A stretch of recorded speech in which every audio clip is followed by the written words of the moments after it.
February 1980. Tensions between NATO and the Soviet Union have reached a breaking point and the Arctic waters have become the new battleground. A powerful Soviet task force is attempting to make its way through the frigid northern seas, aiming to break out into the Atlantic. But they have a dangerous journey ahead. The Soviet fleet is powerful, equipped with heavy firepower and prepared to force its way through. But the Norwegians are not going to let that happen without a fight. They've set a trap, waiting in the narrow fjords and the icy inlets, ready to strike when the Soviets least expect it. Codenamed Arctic Passage, this operation is a daring ambush. The Norwegians have prepared their fast attack boats to launch a quick and devastating strike. Their goal is to disrupt the Soviet fleet's advance and force them to retreat back to the Arctic waters they came from. But the odds are daunting. The Soviet task force is well armed and well defended, with orders to push through at all costs. The Norwegians are outgunned, but they have the advantage of home waters, hidden inlets, and a strategy built on speed and surprise. As the Soviet task force steams forward, unaware of the trap waiting for them, the Norwegians prepare to spring their ambush. The success of this operation depends on speed, precision, and surprise. The Soviets won't expect an attack this far north, but that's exactly what makes it possible. Welcome to Arctic Passage. Hey there and welcome back to Sea Power. Today we are ambushing a Soviet battle group which is passing north of Norway. These guys are going to get surprised by the Norwegians. We have a couple of interesting assets. We have a couple of Snog attack boats. The pronunciation of the Norwegian units is going to be suboptimal. We also have a couple of Snogs led by an Oslo-class frigate. Now both the Snogs and the Oslo carry the AGM-119, also known as the Penguin Mark II. They are fairly low range at 19 miles, but thankfully I have terrain. I can use the terrain cover provided by the fjords. And this is going to definitely mess with the detection that the Soviets will have. We have another two Oslos here. We have another couple of Snogs. And we have two Pegasi. Fast attack boats with 8 harpoons per boat. That's a total of 16 between the two of these guys. And spotting for us in the air is the P3C. Also, we have one more surprise for them. This is the Ula. This is a Kobben-class patrol submarine, diesel-electric, and it carries the TP613. Could be a placeholder, because I believe it's a Swedish torpedo. They have a torpedo with a range of 10.6 miles, and they are wire-guided, so I can redirect them as they're passing. This Soviet battle group, you might have seen it in a previous video, because that's when I played as the Soviets. But this time around, they're definitely more dangerous. Because I boosted that battle group, because I found it almost impossible to play as the Soviets. They just have so much, well, so many missiles coming their way that it's going to be very, very difficult to actually catch up to those. Let's have this Pegasus move forward as our spotter. I'm going to try and use this island as much as possible.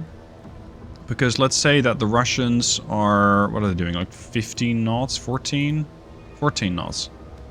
So, given their current position, and it is an ESM bearing, so it's not perfect. It's going to take them like 2 to 3 hours to get, well, let's say in about an hour, they'll be about there. Which means that if I take then my ruler and go and make a line like that, they cannot really see beyond that. So if I'm able to get these Snogs into a position, potentially with the Pegasi, let's have the Pegasi link up here. These nice hydrofoil boats, which is actually modeled as well. If these guys start speeding up, you can see that the hydrofoils are kicking into action, and the whole boat's coming out of the water, minimizing its water resistance and greatly increasing its speed, all the way up to 48 knots. These things are very quick. We'll be arriving here in about 45 minutes from now, so that's fine. I can link up with the Snogs. And then I can go on an offensive against these targets between the Snogs and the Pegasi. Now, the Pegasi don't have to be this close, but I think the less range, or the less warning I give them, the better. There is one more asset that you cannot see, but that I did give to the Russians, which is an observation plane. They have a Tu-95, and that can definitely pose some challenges to me. Because the Tu-95 might spot my boats, not necessarily inside the fjords, but once I clear the fjords, well, They might be able to spot them then. I'm going to change this formation to make sure that these boats don't accidentally run into the ground, which sometimes they tend to do. Over here I think we'll be fine. There's nothing but open water. Well, mostly open water. And the Ula then. What is our depth? We have a layer at 355. We're currently at 100 feet down. Sorry, 88 feet down. Order depth is 100.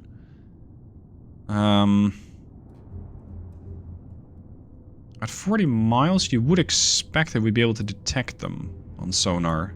So I'm kind of surprised that we're not. This is a diesel-electric boat, which means I will have to come up for air every once in a while. But doing 2 knots, that battery should last for a long time. Now, if the Soviets stick to their course, I have a range of, what was it, 10.6? So I do need to close in a little bit. I'm 10.4 now. And this is where the Soviets need to get, so I have some time to intercept them. Let's have you just go due south. Increase speed to ahead 2/3. And that should put you there with plenty of time before the Soviets get there. This is a bit of a backstop, so that ideally I don't have to use it, but if I need to, I have 8 very potent torpedoes on these things. The Snogs themselves also carry torpedoes. Sorry. They carry 4 of these torpedoes. The problem is, getting a submarine into range is easy. Getting these guys into range at 10 miles... 9.7 actually, that's a bit more challenging.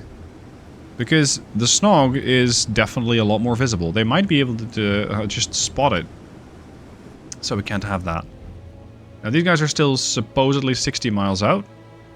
And this is... It's Russian, I can tell you that much, but I don't know exactly what it is. It's a headnet radar type. Okay, let's get our forces into position and prepare for the strike. That contact that was blaring away on radar has now been identified. It's a cannon-class destroyer. And these guys are, at least for my forces right now, not that dangerous.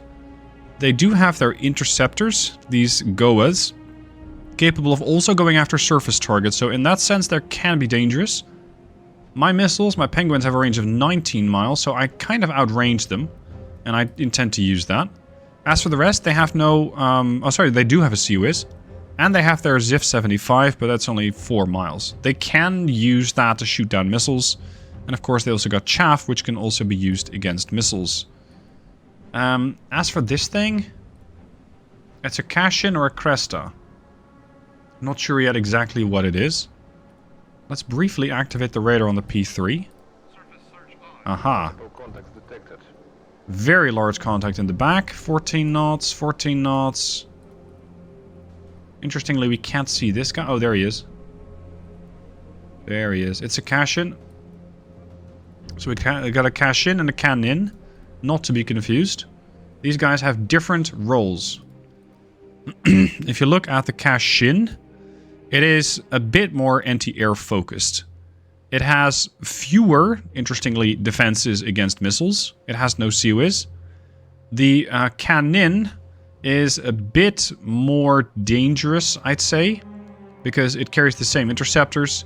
It has the same RBUs, although fewer. It doesn't have the RBU 1000. And it does have a CUIS, which the other guys do not have. They are supposedly more suitable for general purpose or anti-submarine work. Which I find a little surprising, because I don't believe the cannon actually carries an aircraft. No, they don't carry any aircraft. So I'm not exactly sure why these guys are considered to be anti-submarine platforms. But okay, if the game thinks that they are, let's go with that. Let's disengage the radar for a minute. Relocate to a new spot. What is the missile range on these? 16 miles. And you guys have the same missile, the Goa? Yeah. So as long as I stay outside of 16 miles for these targets, I should be fine. Give me a circle. 16 miles. There. I can get the P3 a little closer, but I don't exactly know what all these other things are yet. And that's a bit dangerous. So, again, let's get our forces into position. New ESM detected. This is most likely that aircraft. And it's only 600 feet up, which is interesting. I wonder if it's going to get detecting, or if it's going to detect my boats. I really do not want them to, but it's possible that they will. That's standard. I'm still waiting for the Pegasi to move up. They'll be here right around the same time as the Snogs get into position. I'm going to add a range circle to the Snogs, knowing exactly what their range is at 19 miles. So yeah, we need to close in quite a bit. You guys need to get like over there. Which I don't really like, but that's what we have. Oh, it's a K-27.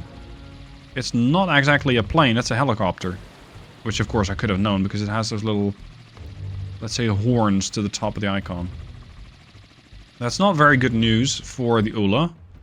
Although, as far as I've seen the AI, they're not very well versed in ASW. They don't know how to drop sonobuoys. Yet. This is stable 67. It's possible that that will have changed by the time that you're watching this video. So it's possible that by the time that you're watching this video, we're on, I don't know, stable 6.9 or stable 7.2. And with that, the AI has actually developed the ability to drop sonobuoys, which I really hope they do. Because at the moment, I cannot exactly use the AI as an opponent. They can't exactly fight yet. They don't exactly know how to deal with submarines beyond just listening for them with their sonars mounted either on submarines or ships. This helicopter is starting to get a little on my nerves, and here's why. This guy is at 2,000 feet with their radar active. We're detecting his emissions. That means that these attack boats might very well come under attack. It's not exactly what I'm hoping for. Now, they have a very small profile, so it's possible that we're not getting detected yet. As for my abilities to counter this thing, I have the RIM 7, but it's only a range of 10 miles. I think that helicopter is not quite stupid enough to get within 10 miles of me and get shot down.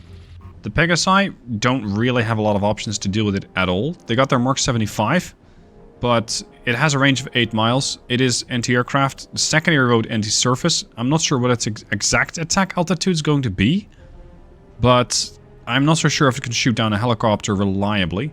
So I'd much more likely use the RIM 7s to do that. And I have plenty of those. The problem lies in getting into range without getting detected.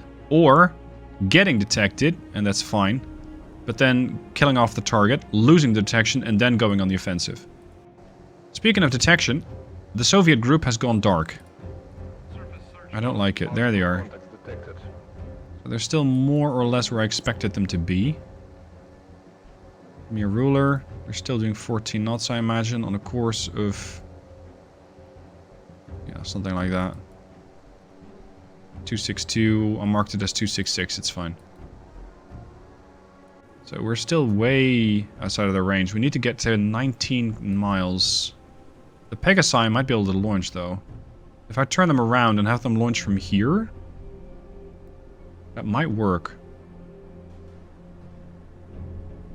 If I want you guys to get over here, it's going to take you 20 minutes. If I want you to go here, it's going to take you less time than that.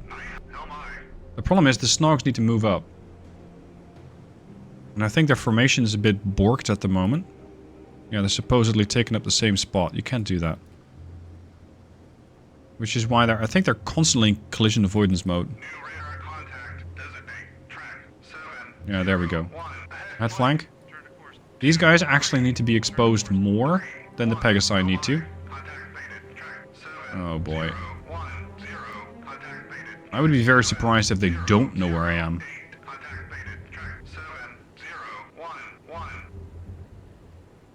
They're 25 miles out from my Oslo. Come on. You're still actively using your radar. There's the Cashin again. What do I have to deal with that unit? Like a 40mm gun? A Bofors. A Bofors 40mm.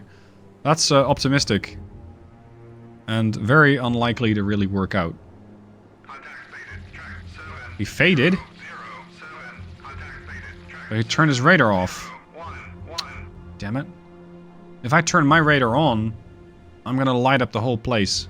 Now they might not be able to launch with that island in the way, which is just on the horizon. But it's still not really something I want to play around with.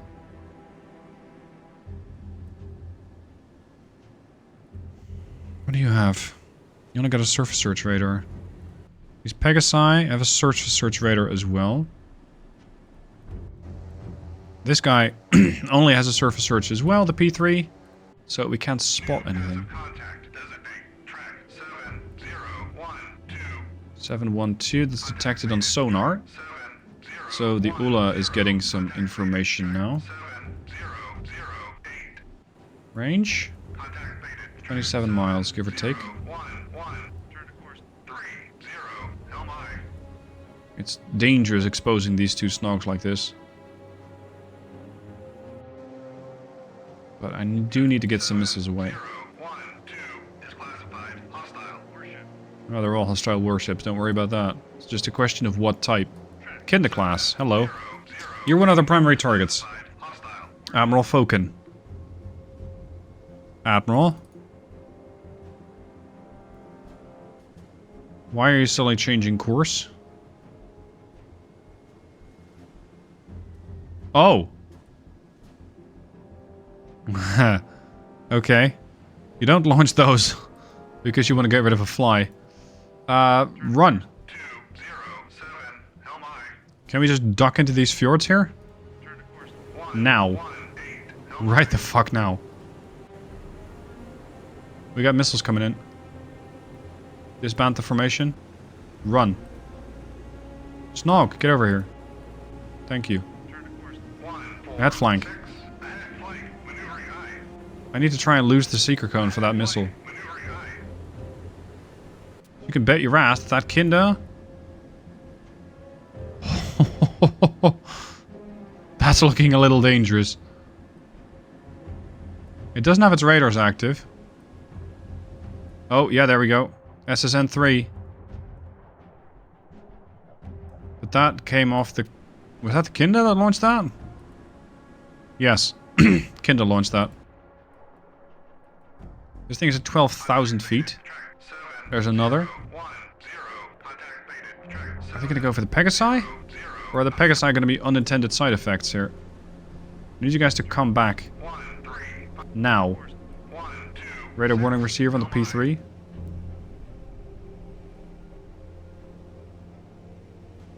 I need to know where the helicopter is. Air search. I don't know where that where the helicopter is. That sure as hell didn't crash.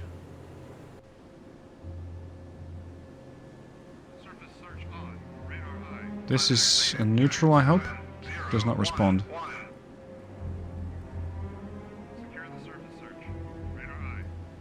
Oh boy. They're 300 feet up. I'm not so sure I can get these boats into cover.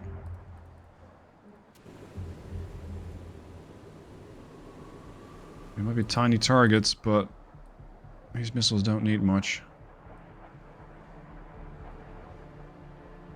Can I still launch my own missiles, or is that going to be too late? Ah, they're 25 miles out.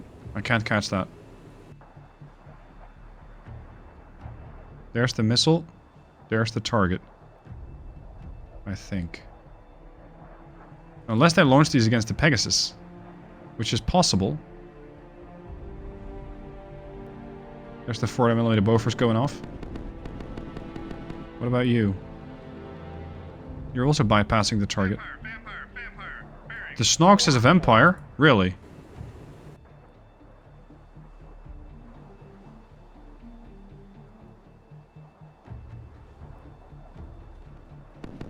So they see missiles.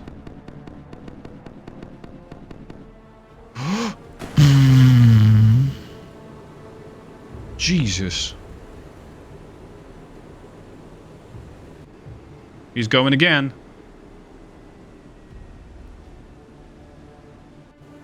Duck and cover.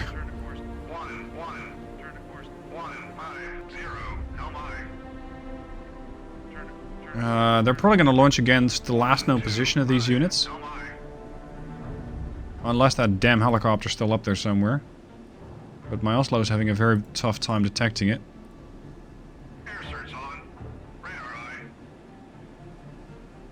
I'm not sure exactly what's detecting us, but... Yep, there's another SSN-3. I hope that my small target profiles once again can help me. I don't even have chaff on these things. All they have is the size. The fact that they're small, that's the only thing I have to work with. There's 2 in the air. Vampire, bearing. 4, actually. That's an SSN 9. Hold on a minute. Where did that come from?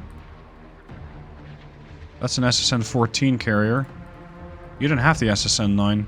You got the SSN 3. Something else is sending the SSN 9. Slavic class?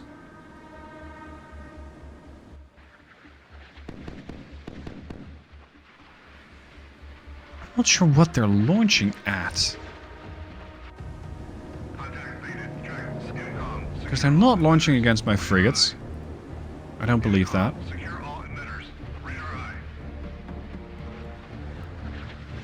I'm gonna have to... Oh no! Yeah. I'm not sure there's many hands left.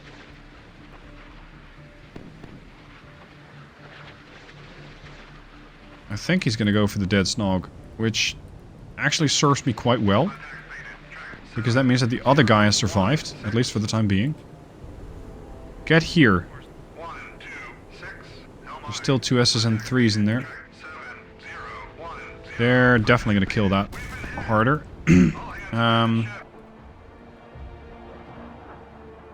Hold on a minute. Where's that going? Could go for the Oslos. Air search.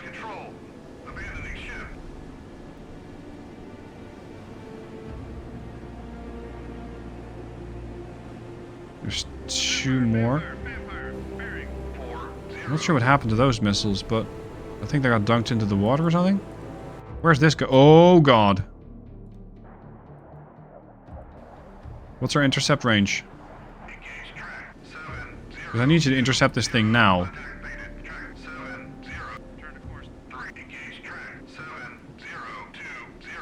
Come on, turn around, get that rim away. This is not gonna work.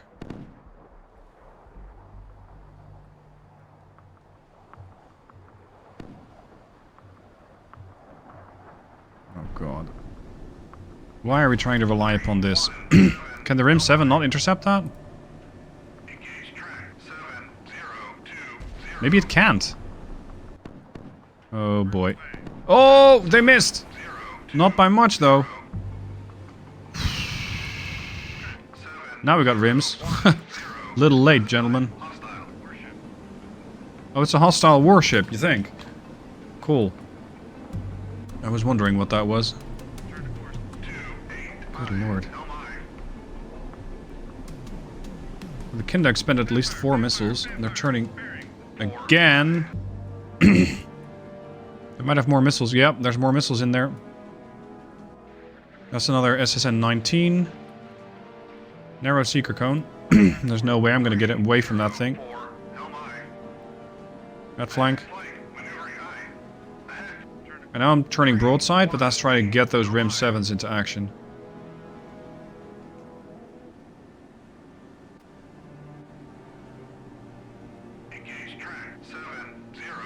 Again, I'm not so sure the Rim 7 can actually engage that. Short-range air defense system. Primarily self-defense capability. Okay. Yeah, I know, dude. There's another SSN 9 up there. There we go.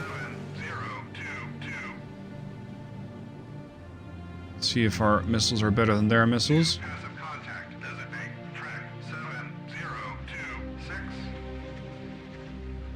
Come on. Missed it. Missed it twice. Oh boy. There's another rim coming off of this Oslo, the Norvik. Oh boy. Please don't kill me. This is not looking good. The rim missed. Chaff has already been deployed automatically.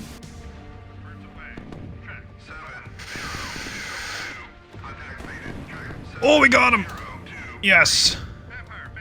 There's more airborne.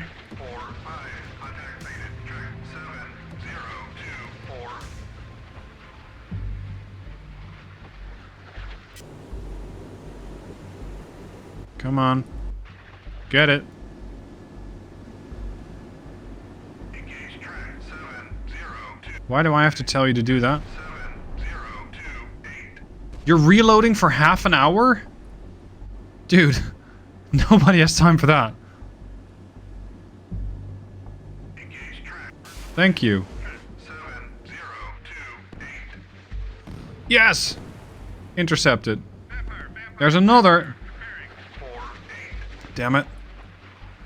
These Russians and their infinite missiles. Well, not infinite, but they definitely get a lot. 70.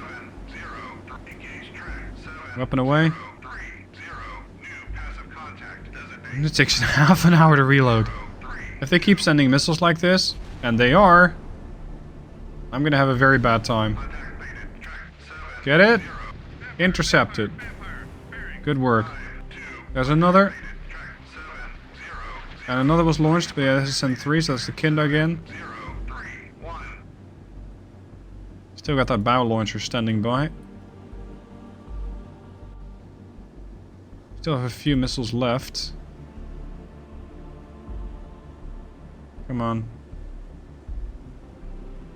Contact mated. Track 703. Prepare. Send it. So now you're reloading for the next half hour. Yeah, great. You still have a couple left. Track 7011. Ah, there's more inbound.